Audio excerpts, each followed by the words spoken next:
fikirka ganacsi ee aynu wadnaa waa fikir ganacsi aad muhiim ah kana shaqeynaya dhammaan dhulka Soomaalida meel kasta ay tahay wana baahi imika jirta fikirkani waxa uu ku saabsan yahay dhanka branding ama dabeecadda haddii aad tahay qof suuqgeeya oo haysta yacni dad fara badan haysta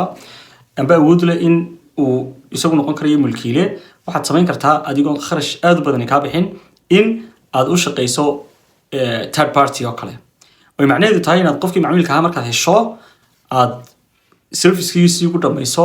shirkad iyadoo la qalabkii wax lagu daabacayay markaad wax xafiiskood furanaysaa adeegaagood wanaajinaysaa yacni qaabka dadka ugu adeegaysa qaabkaad ula xiriirayso dadka macaamiishada haysatana waxa weeyaan waxaad awood u leedahay inaad kala horto oo aad wax weeyaan sida ugu wanaagsan aad u gaarsiiso adeega kuna dadaashid inaad waqtiga ilaaliso walow waqtigu boqolkiiba aan ilaashan marka qaarkood oo duruufaha iyo xaaladda aynu ku shaqeynaan dareemayo haddana waa inaad ilaalisaa oo aad ku dadaashaa inaad yarayso waxyaalaha dib u dhaca keeni karaya maxaad samaynaysaa uma baahin inaad mishiin iibsato kaliya waxaad u baahan tahay inaad xafiis yar samaysato xafiis yar markaad samaysato deetana aad xayisiis aad u badan aad gasho sidoo kale waxaa jira istaraatiijiyado iyo techniques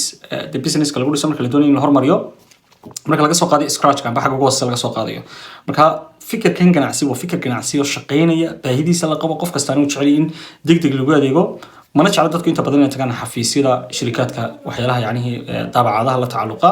sameeya haddii heli karayaan cid waxa weeyaan dhex jirta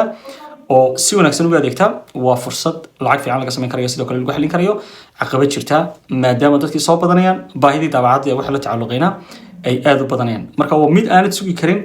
waqtiga aad helayso lacag aad mishiina ku bilowdo iyo kharashaad aad u fara badan haddii aad jeceshahay oo aad doonayso inaad businesskan si fiican horumar uga gaadho u dhistana qaab cilmi waxa weeyaan ku salaysan waxaan diyaar ku lahay in